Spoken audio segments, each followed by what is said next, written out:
Hello दोस्तों, मैं विनय कुमार। आप लोगों को टॉप मैथ ज्ञान में स्वागत है। आज आप लोगों को चक्रवृद्धि ब्याज यानी कंपाउंड इंटरेस्ट, चक्रवृद्धि ब्याज आज आप लोगों को बताया जाएगा, जिसमें आपका पहला वीडियो होगा जो आप लोगों को पूरा बेसिक से बतलाएगा, जिसमें जो इसमें जो फार्मूला यूज होता है जो सब सारा बताया जाएगा। और पहला वीडियो में जो भी है सब बेसिक रहेगा। आप लोग देखिए, कंपाउंड इंटरेस्ट यानी चक्रवृद्धि ब्याज का मतलब पहले समझ लीजिए। चक्रवृद्धि ब्याज क्या होता है? देखिए, चक्रवृद्धि ब्याज तो हम लोग पढ़ते हैं, लेकिन इसके बारे में समझ लीजिएगा तो आप लोग को और आसान हो जाएगा। पहले जो चीज़ पढ़िए उसके बारे में समझ लीजिए कि उसका अर्थ क्या होता है। चक्रवृद्धि ब्याज एगो देखिए, एगो क्या पढ़ते हैं, साधारण ब्याज पढ़ते हैं, साधारण ब्याज पढ़ते हैं। एगो आता है चक्रवृद्धि ब्याज। तो साधारण ब्याज में जैसे देखिए, हम किसी को पैसा दिए 100 रुपया जी, और किसी को हम 100 रुपया दे रहे हैं, अब बोलें कि 10% वार्षिक देंगे, 10% वार्षिक दर से देना है। किसी को हम पैसा दिए 100 रुपया दिए, 10% वार्षिक दर से दिए, अब बोलें कि 2 वर्ष के लिए दे रहे हैं। पहले समझ लीजिए साधारण ब्याज का अर्थ, पहले समझ लीजिए। चक्रवृद्धि ब्याज खुद आप लोग का समझ आ जाएगा। पहले साधारण ब्याज मतलब समझ लीजिए, हम किसी को 100 रुपया दिए जी, ये भी बोल दें कि 10% लगेगा किसी को, मतलब ब्याज अगर मतलब वार्षिक रूप से चलेगा। वार्षिक मतलब एक वर्ष में 10% के हिसाब से, लेकिन हम दिए कितना वर्ष के लिए? 2 वर्ष के लिए दिए। तो देखिए, इसमें कुछ नहीं होता। 100 रुपया दिए तो 10% 1 साल होगा, इसका 10% ले लेंगे, तो 10% निकाल लीजिए इसका, तो कितना आ जाएगा? 10। यानी 1 साल के लिए किसी को देते तो 100 से कितना हो जाता है? 110 रुपया हो जाता। फिर दूसरा वर्ष चलेंगे तो दूसरा वर्ष इस पर फिर 100 रुपया का 10% जोड़ेंगे, फिर कितना आ जाएगा? 100 आ जाएगा, तो इसे ही कट जाएगा, तो फिर 10 रुपया, यानी कितना हो जाएगा? 10 रुपया और बढ़ेगा तो कितना हो जाएगा? 120 रुपया। देखिए, इसका पहले बढ़िया समझ लीजिए क्या हुआ। जो इस पर क्या होता है, साधारण ब्याज का शाब्दिक अर्थ है कि जो रुपया है उसी पे हमेशा ब्याज लगेगा। जैसे यहाँ देखिए 100 रुपया था, 100 का पहला वर्ष 1 वर्ष हो जाएगा, 10% ब्याज लगेगा तो 10 रुपया बढ़ेगा जी, यानी 100 रुपया था तो 110 रुपया हो गया। फिर दूसरा वर्ष बढ़ेंगे तो फिर 100 रुपया का 10% लगेगा। फिर दूसरा वर्ष जाइएगा तो फिर 100 का 10% देना पड़ेगा, तो 100 का 10% निकालिएगा तो फिर 10 रुपया। उसी अगर तीसरा वर्ष जाता तो फिर 100 का 10% निकालते हैं, फिर आता तो 10 रुपया फिर बढ़ता, यानी इसी तरह बढ़ते जाता, यानी कितना रुपया हो जाता है? 130 रुपया हो जाता है। लेकिन चक्रवृद्धि ब्याज का अर्थ क्या होता है कि अगर आपको पहला साल, देखिए चक्रवृद्धि ब्याज का मतलब ये तो साधारण ब्याज हुआ कि हमेशा जो पैसा रहेगा उसी पे ब्याज बढ़ता है, उसी पे ब्याज हमेशा देना पड़ता है। लेकिन चक्रवृद्धि ब्याज का यही होता है अर्थ कि अगर आप पहला वर्ष दिए 10% पर जो आया मान, अब उस पर जैसे देखिए यहाँ 100 रुपया, पहले 100 रुपया आएगा, अगर मान लेते कि पहले 100 रुपया था, इस पर 10% ब्याज दिया था, कितना हो गया? 110 रुपया जी। 100 रुपया था और 10% ब्याज मिला था, कितना हो जाएगा? 110 रुपया। अब इसका चलेगा 10%। इसका साधारण ब्याज में क्या हो रहा था कि जो था उसी पे हमेशा जुटते जा रहा था। 100 रुपया का पहला वर्ष 10% हुआ, फिर 100 रुपया का दूसरा वर्ष हो जाएगा, फिर 100 रुपया का तीसरा वर्ष हो जाएगा। लेकिन चक्रवृद्धि ब्याज में क्या होता है कि हमेशा जो ब्याज मिला उस पर भी ब्याज जोड़ना पड़ता है। जैसे यहाँ 10 बढ़ा तो 10 का भी 10% जोड़ना पड़ता है। चक्रवृद्धि ब्याज का यही शाब्दिक अर्थ होता है। देखिए, अब आप लोग को समझ में आएगा चक्रवृद्धि ब्याज का मतलब समझाते हैं। देखिए, समझ लीजिए, साधारण ब्याज तो समझ में आ गया क्या होता है। जैसे हम किसी को 100 रुपया दिए तो 100 पर हमेशा 10% जोड़ा जाएगा। अगर जितना पर आप लिए किसी से कर्जा, अगर आप ले रहे हैं कि 5%, तो आप 100 रुपया का अगर साधारण ब्याज आप लिए हैं तो आप लोग के लिए तो बेटर हो है, बहुत अच्छा साधारण ब्याज। कोई भी आदमी चाहता है कि हमको साधारण ब्याज पर मिले, मतलब कोई भी पैसा, तो ठीक है। लेकिन चक्रवृद्धि ब्याज क्या होता है कि ब्याज का ब्याज भी जुड़ता है। लेकिन साधारण ब्याज में जैसे सिंपल इंटरेस्ट होता है, तो सिंपल बात मतलब 10% पर दिए किसी को, तो पहला 10% निकालिएगा तो कितना आ जाएगा? 110 रुपया हो जाएगा जी। फिर क्या होगा? फिर 10 100 पर 10 निकालना पड़ेगा। लेकिन एसआई में ऐसा, सीआई में ऐसा नहीं होता है। सीआई में क्या होता है कि जो पैसा आपको बढ़ा उसका भी ब्याज जुटेगा। जैसे देखिए, हम किसी को मतलब पहले समझ लीजिए, सिंपल हम क्वेश्चन बता रहे हैं। जैसे किसी को हम 1600 दिए हैं जी, 1600 रुपया दिए हैं, अब बोले 5% के दर से, मतलब रेट हम मतलब दिए किसी को 5% के दर से, और वो भी बताया गया कि 2 वर्ष के लिए दिए हैं, 2 वर्ष के लिए। अब यहाँ देखिए सीआई निकालना है जी, चक्रवृद्धि ब्याज निकालना है। किसी को हम दिए हैं 1600 रुपया जी, रेट 5% की दर से दिए हैं, वार्षिक दर है, वार्षिक दर दिया गया है, और 2 वर्ष के लिए दिया गया है, तो पूछा जा रहा है कि CI कितना आएगा, यानी कंपाउंड इंटरेस्ट कितना आएगा। अगर इसमें SI निकालना रहता तो आप लोग सिंपल निकाल लेते फार्मूला। अगर इसी में अगर पूछा जाता कि SI क्या होगा, SI क्या होगा और CI क्या होगा, आप लोग को दोनों निकाल के बताते हैं। तो SI के लिए फार्मूला आप लोग जानते हैं क्या, कि मूलधन गुना दर गुना समय बट्टा 100 होता है। तब मूलधन कितना था जी, 1600 रुपया दिए किसी को, और कितना प्रतिशत पर जी, 5% पर टी के वर्ष के लिए जी, 2 वर्ष के लिए। अब बटा 100 कर लेते, तो कट गया, तो 16 × 80, 80 दूनी कितना 160, यानी ब्याज हमको कितना निकल जाता है, 160 रुपया हमको प्रॉफिट हो जाता है। अगर किसी को 1600 रुपया देते 5% वार्षिक दर से, तो 2 वर्ष में हमको कितना, अगर साधारण ब्याज पर देते तो कितना हो जाता है, 160 रुपया हो जाता है। लेकिन हम किस पर दे रहे हैं, चक्रवृद्धि ब्याज, तो साधारण ब्याज निकालना रहेगा तो ये ऐसे निकाल सकते हैं। ये फार्मूला आप लोग को याद होगा अभी और पढ़े होंगे भी। अब देखिए इसमें हमको निकालना क्या, CI निकालना है। SI अगर निकालना रहता तो निकाल देते हैं। तो देखिए पहले बेसिक लेवल से पहले आप लोग देखिए कि बेसिक इसका पूरा क्या होगा। तो 1600 रुपया दिए किसी को, 5% पर दिए हैं, तो पहला वर्ष के लिए निकाल रहे हैं। तो 2 0 से 2 0 खत्म हो गया, तो 16 × 5 80 रुपया बढ़ गया, यानी पहला वर्ष देखिए पहले देखिए 80 रुपया ये हो गया, आया 80 रुपया ब्याज। लेकिन अब क्या करना, दूसरा वर्ष में 16, ये तो 1600 का लगेगा 5%, लेकिन प्लस कितना लगेगा, 80 का भी 5% लगेगा। यही होता है चक्रवृद्धि ब्याज।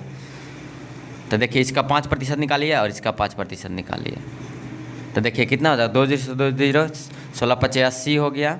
अब प्लस इसका कितना हो जाएगा, 1 0 से 1 0 कट गया जी, और 5 दूनी 10, 4 दूनी 8, यानी 8 कितना और लगेगा, 4 रुपया और लगेगा, यानी 80 × 4 = 84।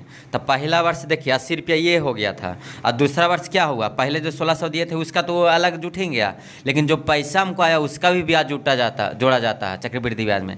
यानी ये तो 80 रुपया हो गया पहला वर्ष के लिए, लेकिन दूसरा वर्ष में गए तो 1600 का तो 5% जोड़ेगा, साथ में वो भी जोड़ेगा जो उसका पैसा हुआ पहला वर्ष। तो पहला वर्ष में कितना हुआ था 80, तो 80 का 5%, यानी कितना हो जाएगा 84 रुपया।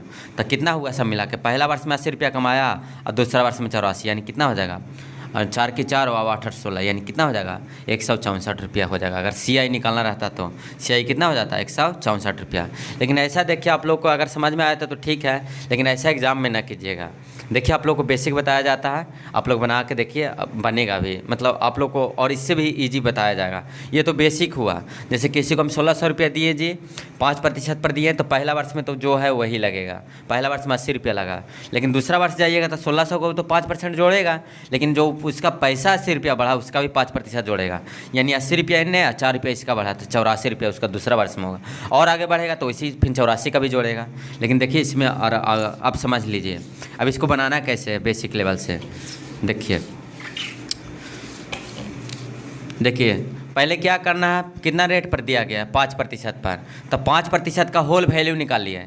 तो 5% का होल वैल्यू कितना आ जाएगा, 5 बटा कितना आ जाएगा 100, इसको काटिएगा तो आंसर कितना आ जाएगा जी 1/20, यानी 5% का होल वैल्यू निकला कितना 1/20 निकला। तब क्या करना है, जो भी निकला है उसको मतलब इधर रखिए। तो 20 रुपया किसी को दिए हैं, और देखिए 1 रुपया बढ़ा के दे रहा है, यानी देगा कितना 21 रुपया। वही बात है, फिर 20 रुपया दिए, 2 वर्ष के लिए दिया गया है, तो 2 बार ऐसा कीजिएगा। तो इसको गुना कर लीजिए, तो कितना आ जाएगा 20 × 20 400, और यहाँ गुना कीजिएगा कितना आ जाएगा 441 आ जाएगा, समझ लीजिएगा। तो यहाँ देखिए दिए किसी को हम दिए थे 400 और दे रहा है कितना जी 441 रुपया। काहे दे रहा है, कुछ तो प्रॉफिट है, तो कितना फ़ायदा हो रहा है, देखिए फ़ायदा कितना हो रहा है, 400 दिया 441, यानी हमको कितना प्रॉफिट हो रहा है 41 रुपया फ़ायदा हो रहा है। कब, जब हम किसी को 400 देते तब हमको कितना 41 रुपया फ़ायदा होता है, लेकिन हम दे रहे हैं कितना, किसी को 1600 रुपया दे रहे हैं। तो ये दिमाग लगाइए किससे कितना गुना ज़्यादा है, 400 से कितना गुना ज़्यादा है जी 4 गुना ज़्यादा है। तो समझ लीजिएगा चक्रवृद्धि ब्याज भी कितना गुना हो जाएगा 4 गुना, तो 4 की 4 हो और 4 4 16, यानी चक्रवृद्धि ब्याज कितना निकल जाएगा 164 रुपया निकल जाएगा। अगर नहीं समझ में आया तो फिर से देख लीजिए, समझा देते हैं आप लोग को। देखिए क्या करना है, पहले जो भी प्रतिशत दिया रहेगा और टाइम को पहले देख लीजिए, प्रतिशत का होल वैल्यू निकालिए, तो 1/20 आ गया जी। तो 1/20 यानी जो नीचे वाला रहता है होल वैल्यू, जो रियली वैल्यू रहता है, यानी 20 रुपया दिए किसी को, तब 20 में 1 जोड़ के देगा तो कितना जगह 21। फिर दूसरा साल भी वैसे 20 दिए तो 1 जोड़ के देगा तो 21। तो इसको इसके गुना किए तो 400, और इसको इसको गुना किए तो 441, यानी हम दिए थे 400 और दिया कितना 441। कब, जब 400 दिए थे तो दिया 441, यानी फ़ायदा हमको कितना हो गया 41। लेकिन हम किसी को दे रहे थे कितना जी 1600, 400, इससे कितना गुना ज़्यादा, 4 गुना। तो जो भी ब्याज भी आएगा वो भी कितना गुना, 4 गुना, यानी कितना आ जाएगा 6164। इसको समझ के देखिए आप लोग को। प्रश्न नंबर दूसरा आ गया आप लोग को। बेसिक आज आप लोग को पूरा बतलाया जाएगा जो बेसिक, अगर ये समझ जाइएगा आप लोग को एग्जाम में बहुत ईजी हो जाएगा। इसको देखिए आप लोग बनाने की कोशिश कीजिए। अगर पहला आपको अगर ये समझ में आया है इसका पहला क्वेश्चन, तो दूसरा भी समझ में आ जाएगा। देखिए इसको बनाने का क्या बताएं, जो भी रेट है उसका पहले होल वैल्यू निकालने का कोशिश कीजिए। तो यहाँ रेट कितना प्रतिशत है जी, 10%। तो 10% का होल वैल्यू निकालिएगा तो 10 बटा कितना आ जाएगा, 100। तो काटिएगा 10 का 100 यानी 1 बटा कितना आ गया, 10। अब यहाँ ध्यान रखना आप लोग को कि P यानी देंगे किसी को हम 10 रुपया 1 साल के लिए, तो 10% का दर से अगर कोई किसी को हम दिए हैं तो 10 रुपया था तो 1 रुपया बढ़ा के देगा, कितना देगा, 11 रुपया। यानी 10 रुपया देंगे तो 1 साल में अगर 10% पर दे रहे हैं तो समझ लीजिए कि हमको क्या रुपया देगा, 1 रुपया बढ़ा के देगा, 11 रुपया। दूसरा तो 1 वर्ष के लिए होगा, दूसरा वर्ष 2 वर्ष के लिए है तो वैसे दूसरा वर्ष वैसे कीजिए। 10 रुपया दिए तो हमको देगा 11 रुपया। ब्याज कहा कि 10% पर है, कहे कि 10 का 1%, 10% निकालेगा तो 1 बढ़ेगा, तो यानी 10 से कितना हो जाएगा, 11। अब देखिए इसको गुना कीजिएगा तो 10 का 100, इसको गुना कीजिएगा तो कितना आ जाएगा, 121 आ जाएगा। यानी जो भी निकलता है P जो निकलता है मतलब मूलधन निकलता है, और जो ये निकलता है मिश्रधन निकलता है।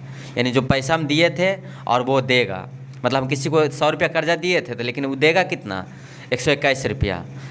कब, 2 वर्ष के लिए दिए थे, कितना प्रतिशत पर, 10% के लिए, तब ऐसा देगा। तो देखिए हमको फ़ायदा कितना हो रहा है जी, हम किसी को दिए थे 100 रुपया और दे रहा है 121 रुपया, यानी फ़ायदा तो हमको है ज़रूरी। कितना रुपया फ़ायदा, 21 रुपया। कब, जब हम किसी को 100 रुपया देते तब हमको 21 रुपया का फ़ायदा हो रहा है। लेकिन हम किसी को दिए हैं कितना जी, यहाँ देखिए इसका नियम से चलिए अब। तो इसको दिए हम कितना, 4500।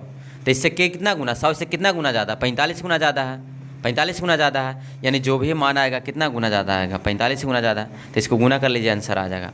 तो 45 गुना कितना हो जाएगा, 21। तो 5 की 5 हो, 4 की 4 हो, 5 दूनी 10 है, 4 दूनी 8 है, 1 9, यानी 5 और 4 और 9, यानी कितना रुपया हमको प्रॉफिट हो जाएगा, 945 रुपया। प्रश्न नंबर 3 को देखिए। प्रश्न नंबर 3 को देखिए और बनाने का कोशिश खुद कीजिए। देखिए प्रश्न नंबर 3 क्या है, इसमें देखिए चक्रवृद्धि भी आज भी पूछा जा रहा है और मिश्रधन भी पूछा जा रहा है। तो आप लोग आप समझ गए हो, इसको बनाने का खुद कोशिश कीजिए। आप लोग जितना अपने प्रयास कीजिएगा वो जितना अच्छा आप लोग के लिए रहेगा। आप लोग को चक्रवृद्धि ब्याज से एक भी प्रश्न नहीं छूटेगा। आप लोग मेरा पूरा वीडियो देखिए, मतलब टाइप बाय टाइप करके आपका पूरा मतलब करा दिया जाएगा। मतलब पहला टाइप है, फिर टाइप 2 आ जाएगा, टाइप 3 करके आप लोग को चक्रवृद्धि ब्याज का पूरा प्रश्न आप लोग को करा दिया जाएगा। देखिए तो इसको बनाने के लिए क्या करना होगा, शॉर्ट एकदम, इससे बेटर कुछ नहीं है। तो देखिए इसका पहले होल वैल्यू निकाल लीजिए। तो 10% का होल वैल्यू निकालिएगा जी। तभी तो निकाले थे, देखे होंगे कितना निकला, 1/10। यानी किसी को हम देंगे 10 रुपया तो हमको देगा कितना, 11 रुपया। कहा कि 10% पर दे रहे हैं तो 10 का 10% निकालिएगा तो कितना आएगा, 1। यानी 10 से बढ़ के क्या रुपया दे देगा, 11 रुपया। फिर वही बात है 2 वर्ष के लिए जी, फिर 10 रुपया देंगे तो हमको 11 रुपया देगा। तो 2 वर्ष के लिए तो जब भी निकलता था P निकलता, ये निकलता कब जी, हमेशा निकलता मिश्रधन। ये ध्यान में रखिएगा। तो हम दिए थे तो 10 का 100 रुपया आएगा कितना, 121। हम दिए थे 100 रुपया, हमको आया कितना, 121 रुपया। यानी हम 100 रुपया दे रहे थे किसी को तो दिया 121 रुपया, यानी फ़ायदा कितना हो गया, 21 रुपया। तो देखिए लेकिन हम रियली में यहाँ है कितना रुपया दे, 15,000। तो देखिए कि 100 से कितना गुना ज़्यादा है, तो 150 गुना ज़्यादा है। समझ रहे हैं ना, ये तो आप लोग को सीखना पड़ेगा कि इससे कितना गुना। ये सब जो एग्ज़ाम में दिया जाएगा ज़्यादा करके ऐसे ही रहेगा। आप लोग को ऐसा ना कि दशमलव में आएगा तो कोई ऐसा आएगा वो भी आप लोग को बता दिया जाएगा। लेकिन पहले ये समझ लीजिए इससे कितना गुना ज़्यादा। जो देखिए तो ये 15,000 है और ये 100 गुना, यानी इससे कितना ज़्यादा, 150 गुना ज़्यादा है। ये वाला जो मान है इससे कितना गुना ज़्यादा है, 150 गुना ज़्यादा है। देख रहे हैं ना, इससे ये 150 गुना ज़्यादा है। न तो नहीं, वैसे पता लग रहा है कि कितना गुना ज़्यादा है। 15,000 लिखिए, 100 से भागा दीजिए तो 2 जीरो से 2 जीरो, यानी 150 गुना ज़्यादा है। यानी 150 गुना ज़्यादा। रियली में हम पैसा हम दिए थे कितना, 15,000, यानी 100 से कितना गुना ज़्यादा, 150 गुना। तो ये भी कितना गुना ज़्यादा होगा, 150 गुना। तो ये भी कितना होगा, 150 गुना। इसको गुना कर लीजिए। तो पहले गुना कर लीजिए, 21 गुना 15 कर लीजिए। तो 5 की 5 और कितना आ जाएगा जी, 5 दूनी 10 और 1 2 की 2 गो, 2 की 2, 1 की 1 को हो जाएगा और 2 की 2 हो जाएगा। 5 की 5 हो, 1 की 1 और 2 1 3, और इस पर 1 जीरो बैठा दीजिए। यानी रियली में हमको फ़ायदा कितना हो जाएगा, 3150 रुपया। यानी ये निकला CI, हमको CI निकल गया। कितना फ़ायदा होगा, 3150 रुपया है, लेकिन हमको ये भी तो निकालना है, तो इसको इससे गुना कर लीजिए। तो 121 से गुना कितना कीजिएगा, 121 गुना 15 कर लीजिए, जीरो बैठा लीजिए, 5 5 10 की 0, 5 1 6 1 2 1 5 1 6 2 8 1 आया, 1 जीरो बैठा लीजिए। यानी हमको इसमें हमको मिश्र धन कितना प्राप्त होगा, मिश्र धन कितना होगा 18,150 रुपया। यानी हम दिए थे 15,000, हमको फ़ायदा आया कितना पैसा सब मिला के 18,150 फ़ायदा रियली है जी। देखिए फ़ायदा ये पता लग रहा है कितना हो रहा फ़ायदा, 3,150 रुपया। हम दिए थे 15,000, तो हमको CI कितना आया 3,150 रुपया, और मिश्र धन कितना हो जाएगा 18,150 रुपया।